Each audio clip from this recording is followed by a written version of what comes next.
మా మమ్మీ రేపు 5 గంటలకు లేయి అంటే, సరే మమ్మీ.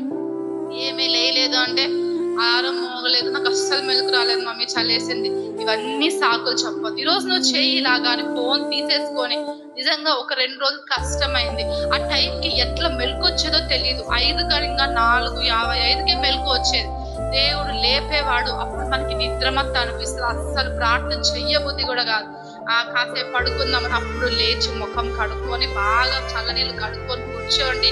10 నిమిషాలు చెయ్యండి. నిద్ర వచ్చిన ఆవులింతలు వస్తున్న కష్టమైన మొదలు పెట్టండి. 10 నిమిషాల తర్వాత అస్సలు మీకు నిద్ర కూడా రాదు. ఆ మత్తు ఎగిరిపోయి ఎంత బలంగా ప్రార్థన చేస్తారంటే, ఇది చేసేటంతటి వరకే కష్టం అనిపిస్తుంది. ఏదైనా పాస్ అయ్యేంత వరకే కష్టం.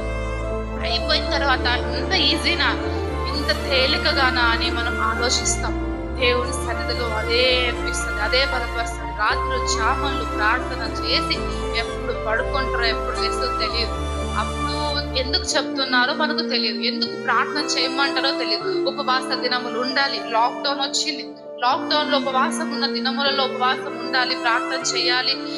ఎందుకు చేయాలి? ప్రతిరోజు 11 రోజులు 21 రోజులు అయ్యే పెళ్లి ఎట్లయినా అవుతుంది కదా, ఎందుకు మన శరీరాన్ని ఇంత నలగొట్టుకోవాలి?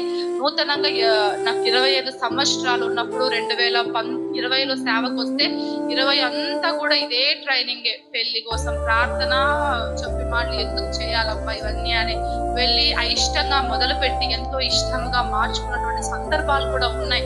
మనం ఏదైనా సరే ప్రారంభము కొంచెం కష్టమైనప్పటికీ కూడా దేవుడు అంత ఘనంగా ముగిస్తాడు. కానీ ప్రార్థన చేపించి వెళ్ళిపోయిన తరువాత ఆ ధైర్యం ఏంటో, ఆ బలం ఏంటో నేను చూడగలిగాను. అలా నా కళ్ళ ముందు తల్లిగారు మరణించినప్పటికీ కూడా ఒక ధైర్యం, ఆత్మ ఇలా వచ్చింది. ఆమె చెయ్యి పట్టుకున్నప్పుడు ఆమె ఆత్మ నాకు ప్రేరేపరించింది. ఆ సన్నిధిలో నేను నిలవబడాలి, తన తర్వాత నేను ఎంతైనా నిలవబడాలి పరిచయలో అని ఒక తీర్మానం. అంతవరకు మనం ఒక రాణలు నిజంగా చెప్తున్నాం. పని అంటే తెలియదు, కష్టం అంటే తెలియదు, లేకపోతే సేవ అంటే తెలియదు, ఎలా ఉండాలో తెలియదు. అన్ని నాకు 24 ఏళ్ళు 25 ఏళ్ళు వచ్చినా కూడా మేము గోరుముద్దలు తిని పెరిగినటువంటి వారు తెలియదు. కానీ దేవుని ఆత్మ ఎప్పుడైతే ఆ ప్రార్థనల ఫలితము చేసి మనం విసుక్కున్న వేసారిపోయిన చేసిన ప్రార్థన తరువాత ఎలా ఒక్కసారిగా మొత్తం చూపించాడు దేవుడు. ఎంత బాధ్యత ముందర ఉన్నదో, ఎంత సంఘం ఉన్నదో, ఎంత బిడ్డలు ఉన్నారో, ఎంత పరిచర్య ఉన్నదో.